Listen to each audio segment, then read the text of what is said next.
Headphone highlights. Okay, so continuing down our little journey of gaming headsets, I have a headset here that is a little old. Not super old, but I've had it for quite a while.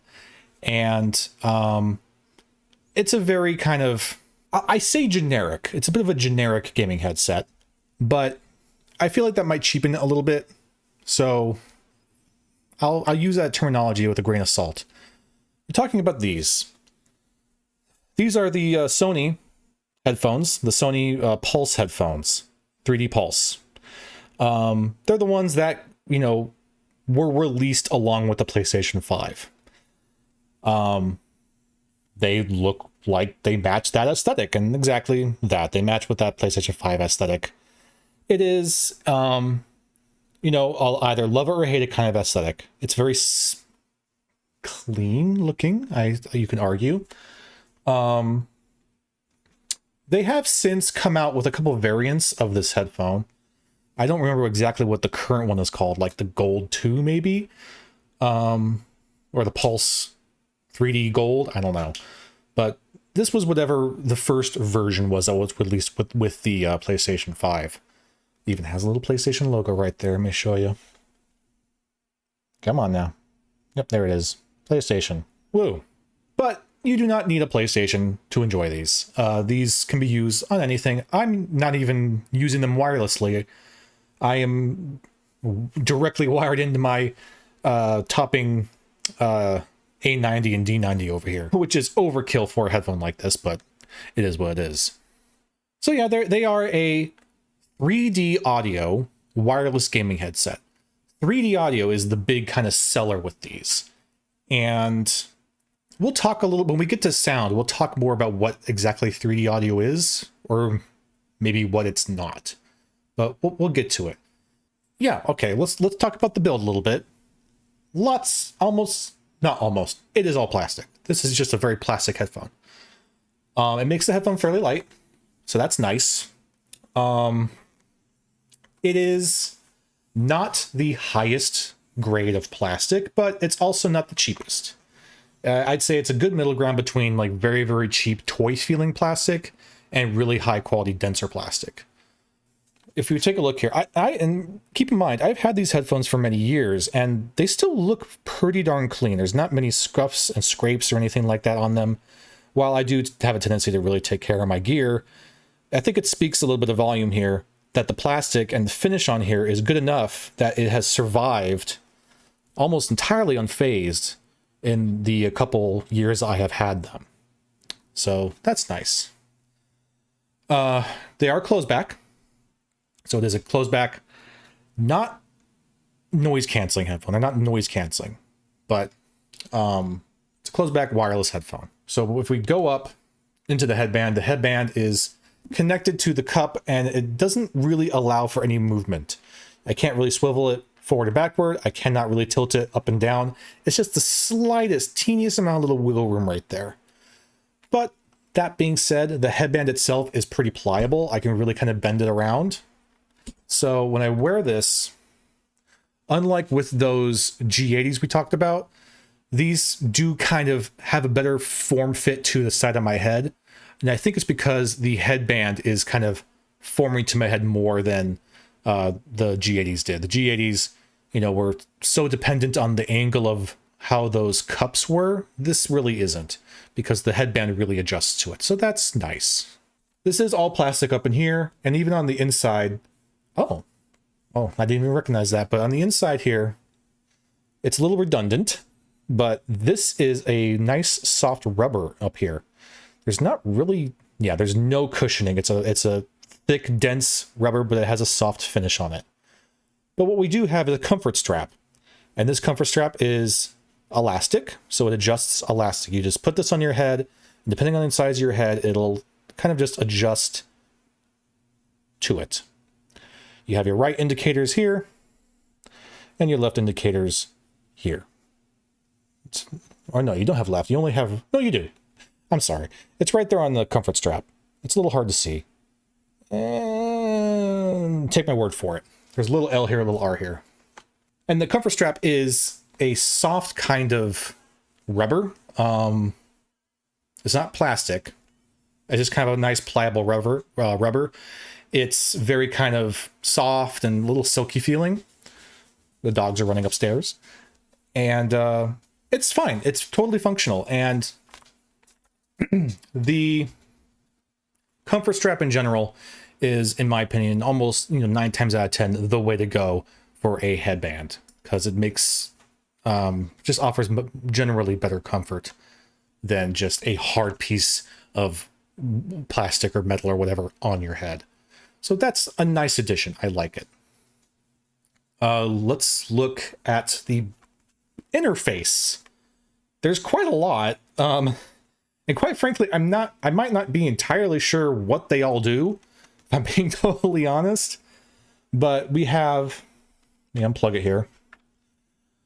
Okay, right here at the very, very bottom, we do have a 3.5mm audio jack. So you can connect this wired with just a basic 3.5mm cable. I'm using this V-Moto cable. It works just fine. I don't currently have the cable that these came with, but they were pretty basic, pretty generic black rubbery cables. We keep looking. We have a microphone mute button here. I think it's in to mute it, out to not mute it. We have a volume rocker up and down for, the inside volume, because this does have an internal amplifier because they are wireless. So you can control the volume with the volume rocker. We keep going. We have, what does that say? Monitor. I'm not entirely sure what that is. I think that is to monitor your voice on the microphone. I don't know. I haven't tested it, so I actually don't know what this does. Weird. Keep going. Okay, chat and game. So this is, I believe, if you want to interchange what you're hearing. Do you want to hear the chat, or do you want to just hear the chat, or do you just want to hear the game? You can kind of toggle it back and forth with this. And that's pretty much it with the interface. It is a USB-C for charging, so that's nice. You can probably potentially use the USB-C to also be a direct link to like a PC or something like that, so you can have direct audio with a USB cable. I haven't tried that, so I can't really confirm it though. The pads. These pads are very small. Here you go. These are very small pads. Oh my god. I'm having trouble holding this dang thing. There you go. They're pretty small. There's not a lot of ear volume in here. In fact, they're small enough that it's a little difficult to justify these as over-ear headphones. They're almost on-ear.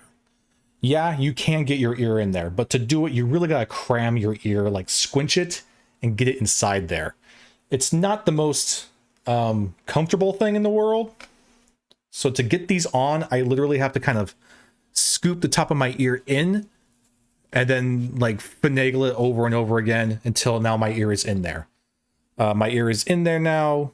It is technically over ear, but a lot of my ear is touching the pad, the inside of the pad. So my ear is kind of folded in and touching the back of the pad back here. And the pads themselves, okay, this is gonna be a little hard to explain. They are a protein leather pad, and there is some sort of foam in here. It's not a memory foam, it's a dense foam. But the kind of feel that these pads have, they don't feel like your typical kind of, basic fake protein leather and foam pad. These feel like they're almost like rubber pads, like little rubber donuts that are sitting on the side of your head. They're pretty dense, and the leather is very kind of squeaky feeling, if that makes sense. So it's very much a kind of a rubberized feel. I don't really like the feel of the pads. I don't like how small they are, and I don't really like how they feel.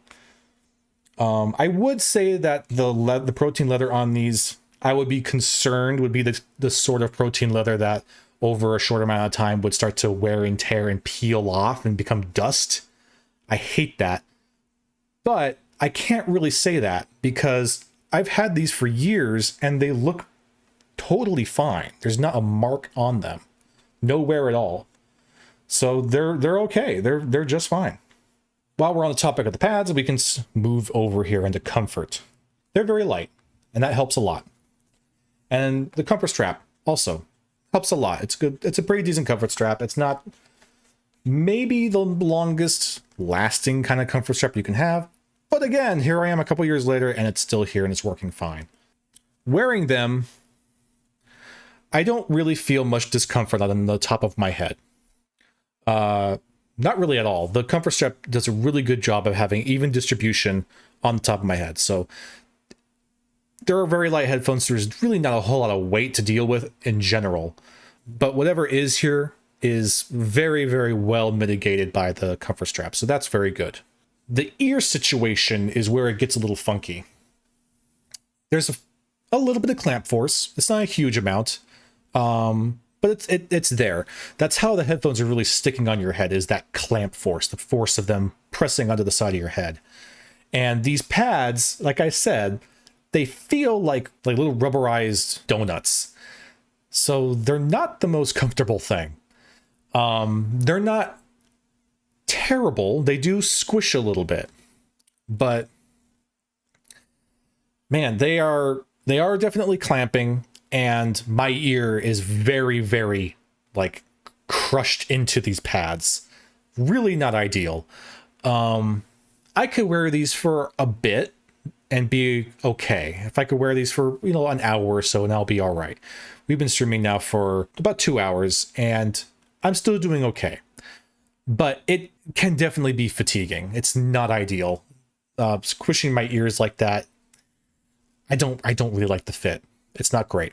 So in terms of our cloud comfort scale, those of you who are here for the first time, we rate the comfort of our headphones based off of a cloud system. How many clouds of comfort does a headphone deserve? It's a system we put together with my wife. So again, the lightweight helps, the comfort strap helps, but the clamp force, the pads are where the problems arise.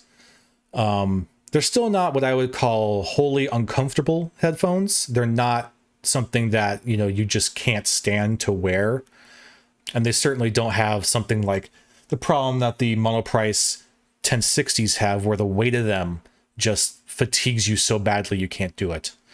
So I'm not going to rate these terribly. They're actually going to do okay, but with the caveat that over time listening with these is not going to be a great time.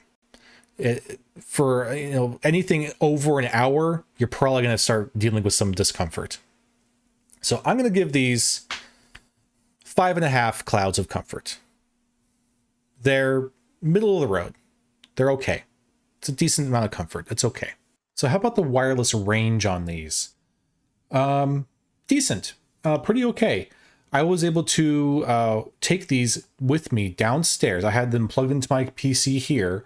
I was able to take them with me downstairs, walked through the living room, walked into the kitchen, and then made my way into my laundry room and shut the door. And while I did get a little bit of interference, it did kind of stutter a little bit during that transition, it maintained the connection. So it didn't totally wholly cut out. I would say it was maybe just not quite as good as the G80s, but still pretty decent. That was probably a good 30 some feet between where I'm sitting now and where I was in the laundry room, having a direct link from the receiver to the headphone through several walls. So it did a pretty good job, in my opinion, when it comes to the connection. The microphone, you notice that there is no microphone on this thing. That's because it's internal. So there's nothing to like hold out and hold in front of your mouth or anything like that. It's just on the headphone, and it just, I don't know, through its technology senses your voice. And this is what it sounds like. This is what the microphone sounds like on the Sony Pulse 3D gaming headset. There you go. For those of you watching on YouTube, you get to hear that. Unfortunately, you here on the stream don't get to hear that, I'm afraid. It's pretty basic. It's a pretty basic sounding mic. I'd say it's maybe a little bit better than the G80s, but definitely not up to par with the Cooler Masters. So the sound. These are 3D audio headphones. And that's a big feature with the new consoles. That was a big feature for the PlayStation 5 and why these were made specifically for the PlayStation 5 and the PlayStation 5's 3D audio capabilities. I am not very clear as to what exactly differentiates 3D audio from just what is soundstage and imaging. I'm sure there's gotta be something. I'm sure there's gotta be something about the tech behind 3D audio where that makes sense.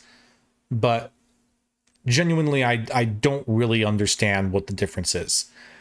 It really just kind of sounds like it's just soundstage and imaging.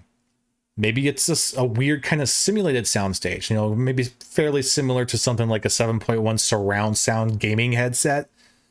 But I don't know. I don't really know what the difference is. I'll probably, after I talk about this, I'll probably go and look it up and be like, oh my God, there's a difference. I should have mentioned it. But here we are. I don't really get 3D audio from a surface point of view. That isn't to say that 3D audio doesn't deliver in giving this kind of 3D space with your listening.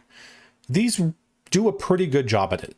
They do have what I would call pretty decent soundstage. Things sound far away and large. And the imaging is very good too. In typical gaming fashion, you want to be able to hear where gunfire is coming from? You can. This does a pretty darn good job at pinpointing where sound is coming from. Not just in front of me, not just behind me, but very much above me, above behind me, wherever. 360 degrees of sound spatial awareness. It does deliver on that. It's not the widest sound. It's not like I feel like I am there necessarily, but it is pretty immersive. I would say if I were to try and visualize the soundstage, it's a pretty decent amount. It's probably about here. So I would say it's fairly similar to an open back kind of soundstage, which is pretty impressive because these are a closed back.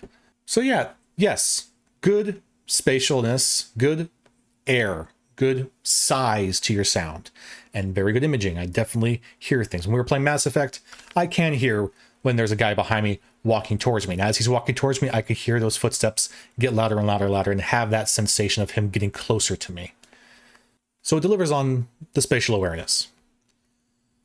The low end is pretty satisfying. It's not the deepest. You're not really getting much in terms of sub bass, but general low end, general bass is okay. It's got some punch to it. It does bleed a little bit, so it's not very isolating, but it's okay. The detail on it is decent. It's pretty clean for a gaming headset for sure. The mid-range is a little difficult to pinpoint. Sometimes it sounds like it's fairly forward, but other times it sounds like it's being pushed a little further away. But in general, I feel like most of the time, especially with gaming, I never feel like I'm missing mid-range. I never feel like I'm missing that major main portion of the sound signature. So these don't necessarily feel like they're super V-shaped. If anything, there may be a U-shape, edging on a V-shape. Vocals have been a mixed bag. Sometimes they're very clear, but other times they have a tendency to sound a little tinny. Something that has occurred a couple times now that I have to assume is just something that is a characteristic of the headphone at this point. There is a little bit of sibilance with female vocals. You are getting those S's and those T's. They can get a little irritating. So you are getting a little bit of sibilance there. Your treble range is fine. It's not shouty. It's also not super detailed. It can get fairly high. Yeah, it can maybe get a little bit too bright. But in general, in the overall use case of, gaming and that kind of thing, it's okay. It's decent. All right. So how do they sound running wirelessly? Well, first of all, there is no noise floor running these wirelessly, which is great. That's a big step up from something like the G80s. I didn't notice any kind of white noise, background noise while these were running wireless. It was silent, and when things were quiet or silent, they remained silent and quiet. So no noise. That was great. But comparing it when it is wired in versus when it is wireless, there's not a whole lot of a change, which is good. It should try to be pretty consistent. So it sounded pretty darn similar wirelessly than it did plugged in, but I will say that the amplifier in here is actually pretty decent. And I would argue that running it wirelessly, it actually had a bit more low end. It was a bit kind of a richer sound. And I feel like I got maybe just a tiny bit more spaciousness. I don't know if maybe when it's running wireless is when it kind of helps activate that 3D audio feature. But it was a little bit noticeable. It really did feel like I got a bit more kind of space, and maybe even just the tiniest bit more imaging running these wirelessly. So they definitely are designed to be run wireless, and that's probably the way I would recommend you listen to them. But that being said, the difference between running them wireless versus having them wired in is pretty small. So I consider that a win, because I don't want them to sound wholly different. I'd rather it just, be consistent. So I think it did a good job there. But, we've had other headphones on here. Looking at you, Cooler Master. I can't believe I got the name wrong that entire video. These sound way better. And they're cheaper. At least they were. When these were released, I believe they were $150, maybe $200. They were pretty expensive. But they've since come down in price. I think I've seen these for about $60, and I think they're a pretty darn good deal for $60. I just feel like the build on these and the sound quality you're getting, well, I don't know, $60 though? I think for $60 you're getting a bargain. I think $100 is a bit of a joke. I would not spend $100 on these. If you need to spend $100 on a gaming headset, get these. Get the Cooler Masters. They're awesome. So overall, it's a pretty decent little headset. If you really need something to match your PS5 aesthetic, I mean, this is almost your only option. But you could do a heck of a lot worse. But if you want something that feels better, not just like in the way it feels in your hands, but how it feels on your head, and you want something that sounds maybe not as large as these do, but can be used for things outside of gaming. If you want to listen to music, Cooler Masters. I cannot recommend it enough. Yeah, I mean, they're fine, but I think you could do a lot better. I think at $100 you could do better. $60, sure, go for it. And yeah, I think that's about all we could say about those right now.